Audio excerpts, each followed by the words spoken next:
Picture a business model that shouldn't work.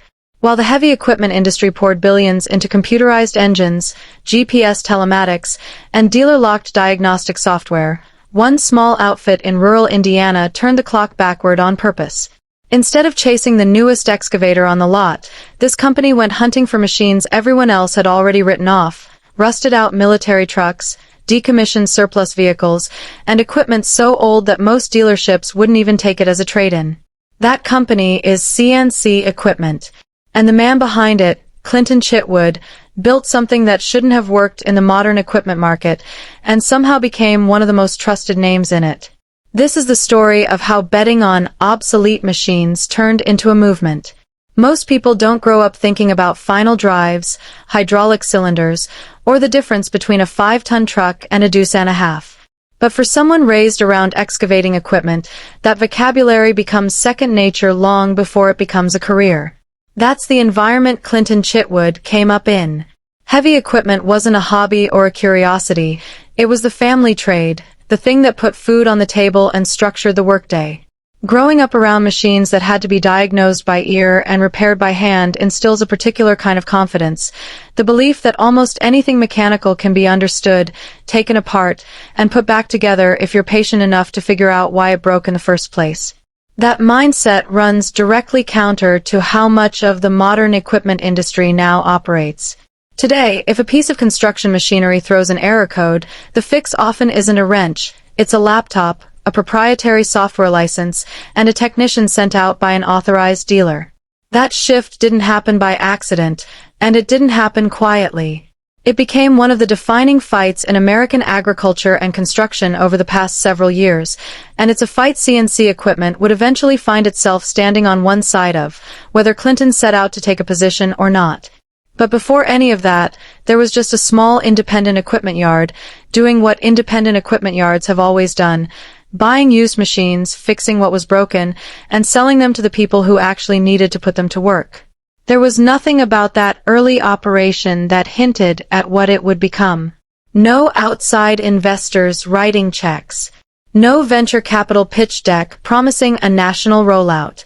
No franchise blueprint borrowed from a bigger competitor. Just a yard full of tired machines, a shop full of tools, and a willingness to do the unglamorous work of figuring out why a hydraulic system was leaking or why an engine wouldn't turn over. That's worth pausing on, because it's easy to look at a successful company today and assume the path to get there was obvious the whole way through. It rarely is. Hundreds of small, independent equipment dealers operate across the American Midwest at any given time, buying and reselling used machinery to local contractors and farmers. Most of them stay exactly that size, regional, modest, known only to the handful of counties they serve. There's nothing wrong with that. It's a legitimate, sustainable way to run a business. But it also means that almost nothing about the day-to-day work of buying, fixing, and reselling used equipment naturally points toward building a national, let alone international, following. Whatever set this particular shop apart from the hundreds of others, like it had to come from a decision, not from the industry it started in. For most dealers, used equipment means something specific, a trade-in from a construction company that's upgrading its fleet, or a repossessed machine coming off a bank's books. What it almost never means is a truck that used to belong to the United States military. But that's exactly where CNC started looking. Decommissioned military vehicles follow a very specific path before they ever reach a private buyer. When the Department of Defense determines that a vehicle is no longer needed, it doesn't go straight to auction. Under the disposal process managed by the Defense Logistics Agency's disposition services, surplus equipment is first offered for reuse within the DoD, then made available to other federal agencies, and after that to state and local governments through designated surplus property programs. Site Index equals 21-1, DLA Disposition Services manages the reutilization, transfer, donation and sale of surplus military property, establishing a process for property no longer needed to be redistributed among various groups. /site, only after that chain is exhausted does a vehicle become available to the general public, typically through contracted auction partners rather than a walk-up sale. Site Index equals 23-1, DoD surplus specifically moves through DLA Disposition Services contracted partners, historically including Government Liquidation and GovPlanet, rather than general municipal surplus sites. /site index equals 24-1. GovPlanet in particular has become a primary channel for the public to bid on military rolling stock, including Humvees, alongside other authentic military and government assets sold directly on behalf of agencies like the Defense Logistics Agency and the Marine Corps. /site. By the time a truck like a Doosan half or a Vietnam-era cargo hauler reaches a civilian buyer, it's usually carrying decades of history and an uneven maintenance record. Some vehicles are meticulously documented. Others arrive with gaps in their service history that only an experienced mechanic can piece back together by inspecting the machine itself. What makes military surplus different from ordinary used equipment isn't just the age, it's the design philosophy.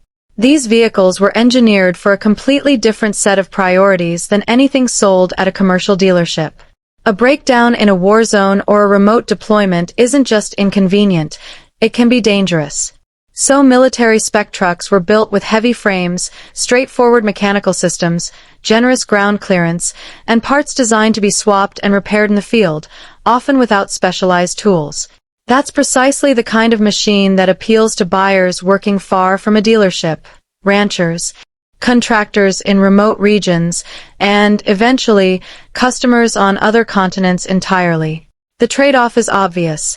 These trucks are slow, they're not comfortable, and plenty of them were never designed with a paved highway in mind. That combination, rock solid but rough, is exactly why most equipment dealers stayed away from them. Turning a decommissioned military truck into something a modern customer actually wants to buy takes fabrication skill, patience, and a willingness to solve problems that don't come with a parts catalog. That's the gap CNC equipment decided to fill. The inventory that came through the door reflected just how broad that gap really was. One auction lot might yield a classic 2.5-ton cargo truck from the early Cold War era, the kind of vehicle that earned a reputation for going almost anywhere on almost any terrain.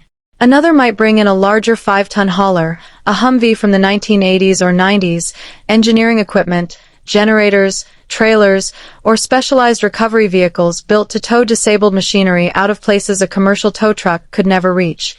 Some of these vehicles never left domestic soil, spending their entire service life on stateside bases or with National Guard units. Others had supported deployments overseas before eventually cycling back through the disposal pipeline and into a public auction listing. Age, in this world, doesn't map neatly onto condition the way it does with a used car. Military vehicles are typically kept in service based on maintenance schedules rather than a fixed retirement age, which means a truck built decades earlier can still show up in a disposal auction in genuinely solid mechanical shape, just wearing the scars of hard use on the outside. That mismatch between rough appearance and durable engineering is precisely what most casual buyers miss, and precisely what an experienced eye can turn into an opportunity. Instead of flipping surplus trucks exactly as they came off the auction block, CNC began rebuilding them from the ground up. Crew cab conversions to add seating, upgraded suspension systems for a smoother ride, custom steering setups to improve handling. None of these modifications come out of a factory parts bin. They're engineered in-house, piece by piece, often using raw steel run through a CNC plasma table and shaped by hand on the shop floor. That in-house approach reflects a philosophy that runs against the grain of where the broader heavy equipment industry has been heading for the past 2 decades. Manufacturers like Caterpillar, John Deere, and Komatsu have invested enormous sums into cleaner-burning diesel engines, onboard computer systems, and emissions technology designed to meet EPA Tier 4 standards. Those changes delivered real benefits: lower emissions, better fuel efficiency, more horsepower per pound of engine. But they also came with a cost that isn't always obvious at the point of sale: complexity. A modern machine that throws a fault code often can't be fully diagnosed, let alone repaired, without dealer-authorized software and a trained technician. That tension, between efficiency gains and repair independence, became one of the most closely watched disputes in American agriculture and construction. John Deere, in particular, became the industry's most visible flashpoint. Farmers and independent repair shops argued for years that owning a machine should include the practical ability to fix it, while Deere maintained that restricting access to its diagnostic tools protected safety systems, emissions compliance, and proprietary technology. That dispute didn't stay theoretical. In April 2026, Deere agreed to pay Site Index equals 19-1, roughly $99 million into a fund to reimburse farmers for harm caused by its repair restrictions, settling a class action lawsuit and pledging to make diagnostic tools available to farmers and independent repair shops over the following decade. Site, just months later, the fight escalated further. Site Index equals 15-1. The Federal Trade Commission and 5 state attorneys general secured a separate antitrust settlement requiring Deere, for the next 10 years and under regulatory supervision, to provide farmers and independent repair providers the same repair resources, including software capabilities, that it already gives its authorized dealers. Site Index equals 14-1. That FTC settlement, finalized in the summer of 2026, marked the second right to repair resolution Deere reached that year, and it required the company to pay $1 million collectively to the participating states and submit to strict compliance oversight going forward. Site. CNC Equipment never filed a lawsuit, testified before a state legislature, or organized alongside advocacy groups pushing for repair reform. But its entire business model has quietly mirrored the argument those farmers and mechanics were making in court, that owners deserve equipment they can actually understand and fix, without waiting on a dealer's schedule or a software license. Every rebuilt military truck rolling out of CNC's Indiana shop is, in effect, a working answer to the right to repair debate, proof that there's still real demand for machines built to be opened up, not locked down. What separates CNC from a typical regional dealer isn't just the inventory, it's how the company chose to talk to its customers. Rather than relying on brochures, showroom visits, or slick advertising, CNC built its reputation through long-form video, documenting equipment inspections in real time. Instead of polished 30-second spots, viewers got unedited walkthroughs, sometimes stretching close to an hour, of machines being pulled apart, inspected, and evaluated on camera, flaws and all. That format did something most equipment marketing never attempts. It taught people how to think like a buyer instead of just telling them what to buy. Rather than presenting every machine as a can't-miss deal, the videos regularly pointed out cracked frames, worn pivot points, hidden corrosion under fresh paint, and welds that told a story the seller probably didn't want told. Sometimes that honesty meant walking away from a piece of equipment entirely and explaining on camera exactly why it wasn't worth the money. That willingness to say, "Don't buy this," is rare in any sales-driven business, and it built a level of trust that traditional advertising simply can't buy. Viewers didn't tune in because every video promised a bargain. They tuned in because they knew they were getting an honest read on a machine, even when the truth wasn't flattering to the seller. That same instinct for transparency extended into a different kind of protection for buyers: fraud awareness. As equipment sales increasingly moved online throughout the 2010s and 2020s, so did a wave of sophisticated scams. Fake dealer websites built from stolen photos, phantom listings for equipment that never existed, and high-pressure tactics designed to rush buyers into wiring deposits before they had time to verify anything. Long-form inspection content became an unlikely tool against that kind of fraud, simply by teaching viewers what real equipment, real serial numbers, and a real inspection actually look like, the same skills that make it far harder for a scammer's fabricated listing to hold up to scrutiny. By the time CNC had built a modern facility with the fabrication capability, floor space, and online following to match, most business playbooks would call for the obvious next move: expand. Open a second location. Bring on regional managers. Turn a loyal audience into a national dealership network. CNC went the other direction. The reasoning behind that choice isn't complicated, even if it runs against decades of conventional business wisdom. Every new location adds a layer of management. Every new hire adds a layer of oversight. Decisions that used to happen on the shop floor, between two people looking at the same machine, start moving through meetings and reporting structures instead. Quality gets harder to monitor the moment it stops happening under one roof. That's a real trade-off, and it's one most growing companies accept without much hesitation, because scale usually wins in the long run. more locations, more volume, more market share. Choosing to stay small on purpose, in an industry where bigger dealership networks routinely outcompete independents, is a much harder discipline to maintain than it sounds. It means turning down growth that's sitting right in front of you because you've decided consistency matters more. For a company whose entire brand is built on trust, on customers believing that what they see in a video is exactly what they'll get when the machine shows up, that discipline isn't incidental. It's the whole point. None of this stayed a domestic story for long. As the video library grew and word spread, inquiries started arriving from customers who weren't just out of state, they were out of the country entirely. That shift says something important about who actually benefits from mechanically simple equipment. In parts of the world with sparse dealer networks, remote regions of Africa, the Australian outback, isolated stretches of Alaska and northern Canada, the calculation buyers make looks very different than it does for a contractor working 20 minutes from the nearest authorized service center. When a replacement part might take weeks to arrive by freight, and the nearest technician trained on a manufacturer's proprietary diagnostic software might be an ocean away, a rugged mechanical engine that a local welder can service with hand tools isn't a downgrade. It's often the only realistic option. That's the same logic that has kept older diesel engines and pre-electronic equipment in high demand across parts of the developing world long after they've been phased out of American fleets. Durability and repairability outweighing the efficiency gains of newer technology when support infrastructure simply isn't there. That global demand didn't require a single dollar of traditional international marketing.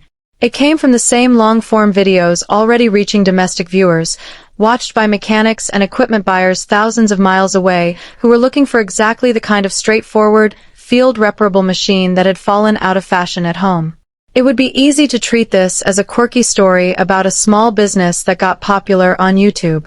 But the underlying tension is bigger than one company. The equipment industry, like agriculture, automotive, and consumer electronics before it, has spent the last 2 decades moving toward lockdown, software-dependent systems, often for legitimate reasons like emissions compliance and safety. But that shift has also concentrated repair power in the hands of manufacturers and their authorized dealer networks, leaving independent shops, remote buyers, and everyday owners with fewer options and higher costs. The right to repair fight that reached a major turning point with Deere's 2026 settlements is really a fight about who gets to maintain the equipment people already paid for. A small Indiana shop rebuilding decommissioned military trucks isn't going to settle that debate on its own. But it does something arguably just as valuable.